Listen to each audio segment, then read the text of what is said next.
Tek mo na, alas 11, hindi pa nakukuha yung bangkay ng kapitan? Michael, akala ko alas 9, kinuha nyo na. Hindi pa po, hinanap pa lang po namin. Tapos nag-usap po kami na hihintayin po yung mga service pang wala para maikarga po. Para diretso kuha na po, karga. Hinanap lang po namin. May isda na kayong dala? Meron po kaming isang dala po. So may isda kayong dala, siguro maliit lang yung espasyo ng bangka, tapos magsasakay pa kayo ng mga naging biktima, ganun ba? Itinapon na lang po namin yung huli po namin na isda. Tinapon nyo? Po.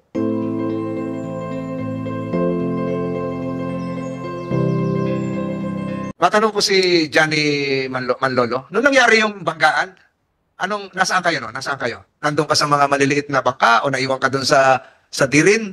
Nasaan kayo no? At sino yung mga kasama mo? Pwede bang ikwento mo ulit ito? Alam kong na-interview ka na ng mga telebisyon, pero para maliwanag ulit, ma-refresh yung memory namin dito. Yung alas 3 po ng madaling araw, sir, binaba po yung mga service namin pong 8. Pagkatapos po ng pagbaba ng service na 8, Lapit-lapit ta. Pakitulong, Paige. pagkatapos po may baba yung 8 service, sir, kami na lang po 6 muna iwan sa motherboard po. Pagkatapos po, yun nga po, nanghuli na po kami ng pamain para pamain sa isda. Mga alas 4 po ng umaga, bigla pong dumating nga po yung tribunal. Kayo lagi yung naiiwan, yung talaga ang routine nyo. Kayo yung maiiwan, yung mga ibang kasamahan nyo, sila yung pumapalaot pa, yung dala yung maliliit na bangka. Opo, sir. So, anong ginagawa nyo noon? Nanghuli po ng pain, sir. Pain. Opo. Okay. Yung umulan nga po ng malakas, sir, pumasok po yung mga kasama ko sa loob, sir, ng bangka. Tatlo lang kayo, di ba? Tatlo lang. 6 po. Anim, sige. Anim. Pag ulan po ng malakas, pumasok po yung dalawa kong kasama, sir, sa loob. Yung iba po kasi, may nagluluto po yung isa, sir, yung iba nagkakape doon sa loob po, sir. Pagkatapos po, yung mahaba po yung ulan, mga 4:20 AM na po. Doon na po kami, sir, salpok ng barko, sir. Ikaw kayo sa loob o paano? Maliwanag sa? Sa labas po, sir, may ilaw po kami. Anong ilaw nyo? Gasa o ano? Yung kan po, sir, yung bumbilya po, LED. LED. Para solar, 7 watts, ano? 7 watts po, sir, opo. Ilan ang ilaw? 3 po, sir, yung gumagana nung time. Maliwanag naman. Opo, sir. So palagay mo, sa ilaw ninyo, naulan, hanggang saan kayo makikita? Nung binangga ba kayo, naulan? Wala na pong ulan, sir. Wala na. Wala na ulan naman. Wala na po. Hanggang saan kayo makikita? Hindi ko po matansya, sir, dahil mahirap naman po magtansya pag... Di ba, yung mga maliliit na bangka, lumalayo, yun sila yung nangingisda. Hindi ka ba nakaranas na ikaw ay sakay din sa maliit na bangka? Pag malakas po ang ulan, sir, halos hindi ko po makita, sir, ang bangka, sir, pag malakas po talagang ulan doon sa tapat niyo po. Hindi, pero ito ka mo, wala nang ulan. Opo, sir. Kung bumangga sa inyo. So, kung nakaranas ka na ba na ikaw naman yung hindi naiwan, ikaw yung kasama doon sa 8 bangkang maliliit, ikaw yung lumayo? Opo, sir. So, anong tingin mo po sa malayo? Nakikita ba si FBD rin? Opo, Pag sir. may ilaw? Makikita po. Ganong kalayo yon pag nakita mo? Mga tansya ko Sinipat po, mo. sir, kahit mga 4 miles po, kita po yung bangka, sir. 4 miles 4 kita. miles to 5. Yung malakas yung ilaw ninyo. Opo. Oo. Tapos, yung nagluluto naman, ano ba yung lutuan doon? Nandun po sa loob yung luto namin, sir. Sa loob. Gasol. Opo, sir. Gasol. So, kita kayo. Yung bumangga sa inyo, kita mo rin? Hindi po, sir. Dahil nung time na po na yun, sir, nagtatago nga po kami, sir, dahil umulan. Isaktong labas ko lang po, sir. Nandyan na po agad yung barko. Nandyan po agad yung barko. Nabulaga ka. Opo. Harap mo na yung dambuhalang barko. Opo, sir. Hindi mo na nakita yung ilaw nila. Opo. Pero sa iyong palagay, dahil ikaw ay sumasakay din sa maliit na bangka na nangingisda, yung sa 8, 4 miles ang sabi mo? Opo, sir. 4 miles. So itong si dambuhalang barko, baka hindi lang 4 miles kasi Opo, sir. Mataas po sila, mataas sir. siya. Opo. Overlooking siya sa inyo. So, baka mahigit doble pa. Kita na kayo at baka may mga gamit yon. Meron naman po silang, sir, yung radar po, sir, di ba? Dapat po, malayo pa po, sir. Natitrace na po nila, sir, kung may babanggaan po sila o wala, sir, eh. Ng Coast Guard bago kumain ng Coast Guard. Sorry po. Pag yung in good weather or bad weather, yung malayo pa yung malalaking barko na complete yung navigational equipment, merong mga Garmin, kung ano-ano. Kita ba yung maliliit na mga vessels, mga bangka, gaya nitong, hindi rin ba? Ganun kahaba? Ganun kalaki? It is almost 60 gross tons, sir, at may kahabaan siya. Ganun kahaba po? Pa-check ko lang particulars. Please. Ilang meters po yon? 24 meters po, sir. 4 meters. So may ilaw siya, pero madidetect pa ho ni Pacifica Ana. Yung Pacific Ana, yung maliliit na bangka sa may kalayuan, 10 nautical miles, 10 miles. Definitely, sir, kami po ni Vice Admiral Punsalan, being a former skipper of Coast Guard ships, we are equipped with a radar. So sa mga ganyang layo po, sir, nadidetect po siya, sir. kita niya kung nakita niya si Dirin, yung mga maliliit na walo, kita rin nila. Medyo may kahirapan yung maliliit, but the motherboard, kitang-kita po yun sa radar po, sir. So si Motherboard, gumagalaw o hindi, kita yon. Opo, sir. Admiral Ponsalan? Thank you very much, sir. May I quickly supplement? Yes, yes. Bukod lang po sa equipment for radars para ma-detect, meron pong lookouts po yan. Supposedly, they have lookouts and they use binoculars para they can spot as they go along their voyage. So sa aeroplano, ito yung BFR. BFR, di ba? Yung visual, kita mo na. Yes, sir. Pero ito talaga, sir. Part ng bridge team po yan, sir, yung mga lookouts. Kahit ito madaling araw, madilim pa ho yan. Part po ng bridge team yan, sir. So dapat nandoon sa labas, naka-binoculars. So dapat nakita si Dirin. Yun ang sinasabi nyo? Yes, sir. May nakita ka, wala ka na pala nakita. Yung mga kasamahan mo doon, may nakita. Sino pa ba yung iba nandoon sa yung witness? Mr. Bautista? Wala pa akong nakita, sir. Ikaw yung nagkakape? Saan ka ba? Ikaw yung nagluluto? Katabi ng nagluluto, sir. Gakape po. So nagkakape ka, nagluluto yung isa. Ano naramdaman mo? Bumulaga na lang? Nakalog na lang kayo? Naalala ko na lang po, nadaganan na po ako. Nasa ilalim na po kami ng bangka. Tumaubagad yung bangka. Malakas yung impact.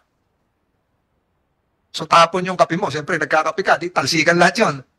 Di ba? Pati yung nagsasayang kayo ng kanin, talsik na rin yun. Tapon po. Ano yung pwede mo bang i-describe sa committee ito kung gano'ng kalakas yung bangga sa inyo?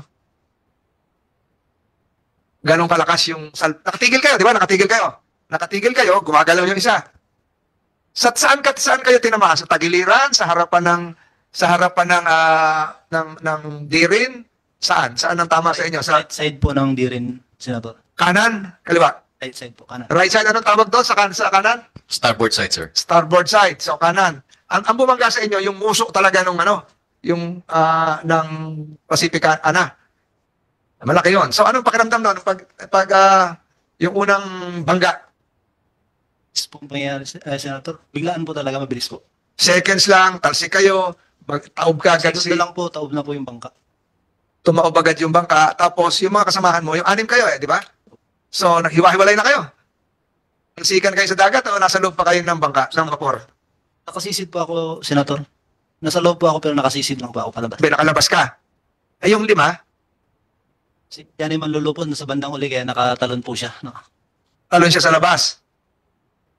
Yung 4 pa, Yun po yung hindi po... hindi, 3 ang nasawi, di ba? Opo. Yung isa, sino yung isang nabuhay? Si Mandy. Mandy, ikaw naman, paki-off yung mic. Mandy, ikaw naman, saan ka naman nandoon nung impact? Punta po ako, Senator, sa ilalim po. Sa may makina po. Sino yung kapitan nun? Sino yung may hawak ng nun? Yung namatay po, yung si Dexter lang din siya po. Yung 63 years old, Hindi po. 6 po. 46. So siya yung may hawak ng, siya yung nandun sa Bonibela nun. Ikaw tumalsik sa makina. Opo. Ano ka nakalabas? Sit lang din po, sir, palabas po. Sumisid ka palabas. Yung 3 ba, hindi na Dahil paglabas ko po, yung isa po namin kasama po, wala na po. ano ibig sabihin wala na? Wala na malay? Wala na pong buhay po. Yung 63 years old po. Nakita mo pa yon? Opo, paglabas ko po, nakalutang na rin po eh. Nakalutang na. Okay. So nung itutuloy ko, Mandy, nakasisid ka palabas ng vapor ninyo, nakita mo pa yung malaking dambuhalang barko na tumama sa inyo? Hindi na po eh, kasi ako po yung pinakahuling lumabas po sa bangkay. So, ilang minuto ka nandun sa loob, sa makina? Hindi ko na po, Nahilo ka na. Bundi-buti, hindi ka nauntog sa makina. hindi naman po. So, sino ang nakalabas ka agad? Ikaw, Johnny, nasa likod ka daw eh. Nakatalon ka agad. Nakita mo pa yung tumama pa sa inyo nung nakalabas ka? Yung isaktong nakita ko na po siya, sir, nakatutok na po sa amin, sir. Bago tumama. Opo, sir, nakahalos. Seconds na lang yun. Opo, sir. Seconds na lang. Nung tinamaan yung vapor ninyo, nakatalon ka kamo, di ba? Opo, sir. Nakalabas ka, nasa likuran ka. Nakita mo pa ba siya? Yung Pag yung nakasisitir po ako, sir, dahil lumalayo nga po ako doon sa bangka, sir, pag lutang ko po, malayo na po agad siya, sir. nakita mo rin? Opo, sir. Malayo na po. Anong agad siya. direksyon? Saan siya papunta na? Yung dumating po yung kasama ka, sir, nanghirap, yung parang kinumpasan po namin siya, sir, kung saan siya papunta. Ang kwan po niya, sir, galing po siyang northeast, papuntang southwest po. Will this, the Coast Guard, any reply from Coast Guard? Tama ba dun sa projection kung saan dadaan si Pacifica? Yes, sir. It coincided. Pakita ulit natin yung mapa kaninang gumagalaw. Technical. Ito.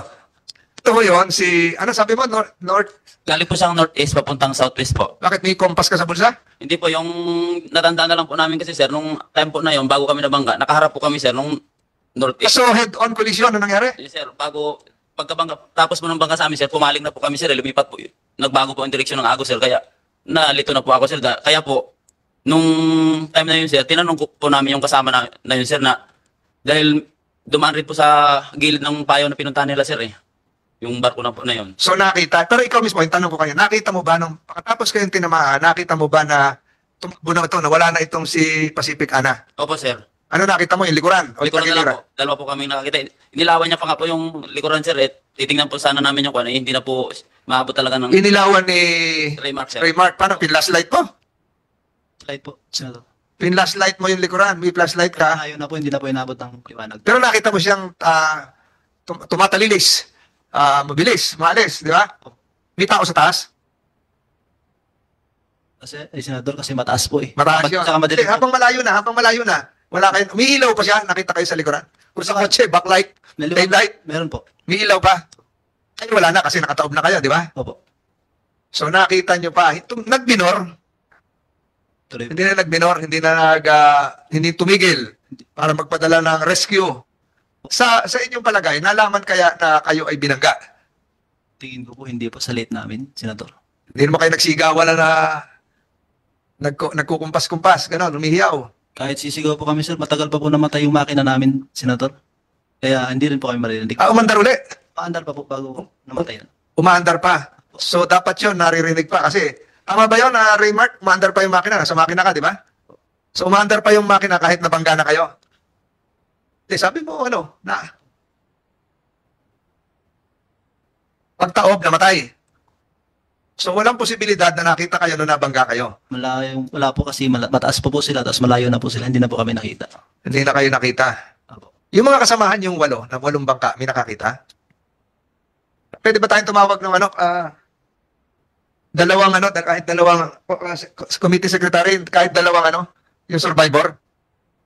Opo. Yung And can you administer the oath? Kahit dalawa.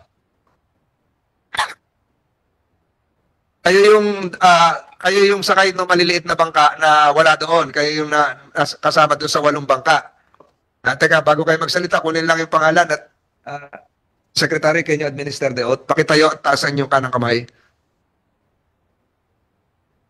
Pakitayo po. Tayo ka rin, oo. Pakitaas po ang kanang kamay. Kayo po ba ay nanunumpa na magsasabi ng totoo at pawang katotohanan lamang sa investigasyong ito? Salamat po. Alan mo. Suot ng pareho naman kayo nakaputi na t-shirt. Noriel po. Noriel Kabidog. Ikaw? Michael Ann po. Michael. So, magkahiwalay kayong bangka? Okay. So, ganun kalayo kayo doon sa pinangyarihan? Ayoko po nasa 15 nautical miles po. Iri. Opo. So, namalayan yun dumaan si Pacific Ana? Nakalampas ba sa inyo? Yun wala po sa akin. Kasi ang destination ko po, pa-west pa po. Pa-west. Opo. Doon sa FBD rin po. So, hindi mo na nalaman na nagkaroon ng banggaan? Opo, hindi na po. Kailan mo nalaman? Nung bumalik ka sa mothership? Balik po namin po doon sa FBD rin. Ano oras yun? Mga alas 9 na po ng umaga. Ako po yung unang nakabalik sa aming mga kagrupo. So, 5 oras na nakalipas. Opo. So, pagdating mo doon, ano nakita mo? Nagulat na lang po ako na nakataob na po yung bangka. Itong 3 survivors, yung mga kasamahan mo, saan mo nakita sila? Sa ibabaw po ng baol. Isa nakataob, nandun sila sa ibabaw. Po sila sa ibabaw. Maliwanag na, may araw na yun, di ba? Maganda ang panahon. Ay, yung 3 nasawi, nasaan? Eh, tinanong ko po sila kung nasaan po yung iba. Ang sabi po nila sa akin, hindi daw po nila pa nakikita. Yung isa po, lumutang na yung isang bangkay. Tapos nung maya-maya po, dumating na rin po sila. Sakto po, meron po silang yung salamin. Bangkay nino yung lumutang? Ni Benedicto Olandria po. Yung kapitan? Hindi po. Ito yung medyo may edad na? Apo. Lumutang. Tapos Tinanong ko po sa kasama namin kung nandun pa sa loob yung iba. Sabi po nila, hindi daw po nila alam kasi hindi nila masisid.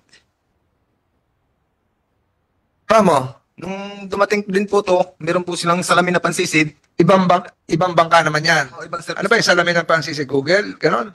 Anong salamin? Oo. Google ano yung app yun. Yung mga app sa computer yun. kung po, napagkasunduan po namin hanapin po dun sa loob. Nung nakita po namin, nag-ready na po kami ng mga gasolina at diesel para pang-uwi po sa tabi. So, sinisid nyo, nakita nyo yung dalawa. Opo. Sinakay nyo sa bangka ninyo. Opo. Eh, yung ibang kasama, dalawang bangka pa lang kayo, meron pang 6. Nasaan na yung 6? Patalo po kami partneran po eh. So, yung tatlong partner pa, ano oras naman dumating yun? Magkakasunod din lang po kami sa oras. Alas 9. Opo. So, tulong-tulong na kayo, sumisid para hanapin yung tatlong kasamahan. Yung dalawang kasamahan na wala. Kasi nakita na yung isa.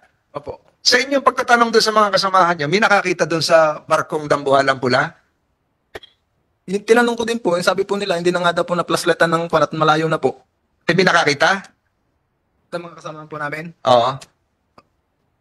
Sa'yo pa rin. Akin po, Senator, may dumaan pong barko pero iba po yung barko na dumaan. Paano ibig sabihin iba? Anong kulay? Pula-blue naman po yung dumaan sa amin. Blue. Pula. Pula. Pula nga itong ang Yung vote of interest. ilalim po kulay pula tapos yung ibabaw po kulay blue. Baka ito yung dukhan Siguro po yung kasunod po ng ano po yung sa o yung challenger. Pero itong Pacific Ana, hindi mo nakita. malayo po sa amin eh. So, hindi mo nakita. Meron ba sa inyong kasamahan na nakakita? Doon sa Wala may... na po eh. Ha? Wala po. Sino ba yung iba? Sino yung iba? Nasaan yung... Pwedeng pumunta rito. Nandiyan na rin lang kayo eh. Oo. Tama na yung gagawin mo. Isama na natin to. So ito pa yung dalawang bangka. Magkaibang bangka kayo. Hindi naman kayo... Sa isang bangka ba? Ilan ang magkasama? Isa lang. Single crew lang yon. So ito, dalawang bangka. Teka, tumayo uli kayo para manumpa at kukunin namin yung pangalan ninyo. Pomsek. Maaari pong tumayo. Pakitaas po ang kanang kamay. Kayo po ba ay nanunumpa na magsasabi ng totoo at pawang katotohanan lamang sa investigasyong ito? Salamat po. Teka, hindi ko pa alam ang pangalan ninyo. Para nakaputi rin kayo. So, sino naman sa inyo ang nakakita ng Pacific Ana? Namin nakapansin kasi po, malayo po kami sa destination po ng Dirin. Nalayo kayo. Opo. Pero nabalitaan nyo na lang noong pag-uwi ninyo sa mothership na may nangyari na. Opo. So, walang nakapuna na ito yung tumama. Wala. Wala po. Ganon din sa iyo. So, hindi nyo nalala. Wala kayo nakitang barko na dumaan. Wala po. Malayo po. So, iba siguro yung lugar ninyo. Malayo po May dalawa pa kayong kasama. Ganon din ba ang sagot kaya nila? Ha? Doon sa kwentuhan nyo, yung dalawa, nandito ba yung dalawa uli? Nandyan? Isama na rin natin dito. Para isahan na lang ito. Magkamag-anak ba kayo ni Mandian? Pareho apelyido, Marioan, Mandian. Pamangkin ko po. Pamangkin nyo. O kayo, isang bangka rin kayo. Teka, hindi pa natin ito naot. Comsec, last na batch na ito. Papalapit na kayo rito sa amin. Pwede, magagalit na si Senator Padilla. So, teka, sumobra kayo. 1, 2, 3, 4, 5, 6, 7. Sobra na ito. Ha? Tama, eksakto. So, pakitaas ulit ang kanang kamay. Tumayo muna para isahan na lang tayo. Pakitaas po ang kanang kamay. Kayo po ba ay nanunumpa na magsasabi ng katotohanan at pawang katotohanan lamang sa investigasyong ito? Salamat po. O, tanungin ko ulit. Sino yung, nung dumating kayo doon sa mothership, sabay-sabay o sunod-sunod? Sino yung, itong ibang kulay yung, nalilito ako sa puti, lahat yung suot eh. Ito naka-stripe na black, o. Anong pangalan mo? Michael Novas po. Mr. Lopez, sabay-sabay ba kayong umuwi? May oras naman siguro. Ganitong oras, alas 9, uwian na tayo, ganun ba? Opo, pero alas 11 na po kaming dumating po sa bangka. Alas 11 na. Ano po kami? So kayo yung last. So pagdating nyo, na-recover na yung tatlong bangkay, nabalitaan nyo na lang doon sa may payaw, doon sa mothership na may nangyari, ganon. So hindi na kayo tumulong doon sa pagsisid. Hindi po. Pagdating namin, siya po sumisid sa kapitan namin. Tek mo na, alas 11, hindi pa nakukuha yung bangkay ng kapitan? Michael? Akala ko alas 9, kinuha nyo na. Hindi pa po, hinanap pa lang po namin. Tapos, nag-usap po kami na hihintayin po yung mga service pang wala para maikarga po. Para diretso kuha na po, karga. Hinanap lang po namin. May isda na kayong dala? Meron po kaming isang dala po. So may isda kayong dala, siguro maliit lang yung espasyo ng bangka, tapos magsasakay pa kayo ng mga naging biktima, ganun ba? Itinapon na lang po namin yung huli po namin na isda. Tinapon nyo? Opo. Ha? Opo. Tinapon. Lahat nung nahulin yung isda, tinapon nyo ito, tambakol? Opo. Mga ilang tonelada yung nahuli nyo? Mga sa akin pong huli, nasa mga 60 kilos lang po. 60 kilos. Opo. So lahat kayo tinapon nyo para maisa kayong bangkay. Opo. O 3 lang yun, walo yung bangka. So minimum bangka pa na may lamang na pangisda, huli. Tinapon din? Tinapon din po. Bakit? Ganang doon po kinarga po yung ibang gasolina, diesel, na gagamitin po namin pang uwi. Ayun. So para yung mga kargamentong na madadala, maisasalba pa galing doon sa Dirid, ay maiuwi nyo. Opo. So halos wala rin nangyari doon sa inyong pangingisda, tinapon nyo, wala kayong uwi, wala kayong naiuwi sa pamilya ninyo. Wala po. Ilang banyera yon? Huli ko po, 2 banyera. 2 banyera, ikaw ang pinakakontay. Sino marami-rami nahuli? Takita sa kamay. Anong pangalan mo? Anong isda yon? Matambakol po. Tambakol din. So buhay pa yun, pinakawalan niya na uli. Patay na. Patay na po. So tinapon nyo lahat. So wala kayo nauwi sa pamilya ninyo. Ang daladala nyo, di yung mga gamit lang ng vapor ninyo na isalba ninyo. Sa isang biyahe ba nakakailang huli yan? Nakakailang beses kayo? Ilang banyera? Lingguhan po kami, Senator, mag-uwi po. Lingguhan. Opo. Pag-deliver nyo sa balik ng Subic, bawa tatlong banyerang tambakol, pahinga ng ilang araw bago lumayag uli. Ay, tulinada po, Senator. Tonelada. Ang iniuwi po namin sa... Kasi ibabalik nyo doon sa mothership, di ba? Doon po yung kargahan po namin. Karga sa mothership. Tapos pagkakarga, kain kayo, labas uli kayo. Sa Baho di Masinloc ba, nakakailang tonelada kayo? Depende po sa kain po ng isda. Anong isda na huli sa Baho di Masinloc? Sa sari-sari po, mga ang tawag po namin isdang bato, mga lapu-lapu. May lapu-lapu rin? Opo. Ilang tonelada na kukuha? Minsan po, pang-kuan lang po kami doon, pang-ulam-ulam lang po. Pero itong insidenteng ito, October 2, kayo ba ay, nung nandun pa kayo, siyempre bago pumunta doon sa payo, nag-uusap na. Ang punta natin ngayong araw na ito ay, October 2 nangyari yan. So anong araw kayo dumating? October 1? Bali na umalis po kami ng Subic, Zambales po ay September 26 po. September 20. So matagal-tagal na. So nag-usap-usap kayo, alam niyo ba kung saan makakuha ng isda? Opo. So may tradisyon na itong oras na ito, itong panahong ito, ay dito tayo. Bakit hindi kayo sa Baho di Masinloc eksakto? Eh, kuan po, hindi po panahon ngayon ng kuan po, panghulihan po ito ng isda. Hindi ngayon panahon. Opo. O hindi naman kaya dahil may tanika lang nakaharang noon. Nabalitaan niyo ba yun? Yung may boya na nakabalot doon sa paligid ng Baho di Masinloc? Opo. Paano niyo nabalitaan? Nadaplisan niyo na yun? Sa kuan po, sa kapwa mga bangka din po na may kuan po sila, radyo. Binabalitaan kayo, wag muna tayong punta sa Baho di Masinloc kasi may boyang nakalutang doon. Ganun ba? Opo. Pero nung kasagsagan ng yung tamang fishing season, nakakailang tonelada kayo sa Baho di Masinloc? Saan po, 5... Lapu-lapu. Halo-halo na. Halo-halo na po. Saan kayo nakapark doon? Diretso kayo sa loob ng Baho di Masinloc? Sa labas lang po. Sa labas. Tapos yung maliliit na bangka, pasok ng Baho di Masinloc. Opo, pasok po. Walang humaharang sa inyong barko doon? Wala. As kailan yung huling punta mo sa Baho di Masinloc? Nakaraang taon po, sir. Nakaraang? Taon po. Ay, taon pa. Lockdown. Opo. Yung may COVID pa. Lockdown pa po. So, nung lockdown, siguro yung mga nagkaharang-harang to, takot din sa COVID. Wala doon nakabantay. Wala po. Ngayon, Inabalitaan na lang po namin na meron nga pong ganun na nilagyan na po ng buya. hindi, pinutol na ata yung boya, di ba? Opo. So, meron ba kayong kasamahan na nakapasok na ng Baho di Masinloc? Ano pa po ngayon? Wala pa. Opo. Wala ka na babalitaan na sa mga radyo-radyo? Po, anong nasira na nga po yung radyo namin po eh. Yung maliliit na bangka, may radyo rin. Wala po. Ayun. GPS lang po yung dala namin, GPS.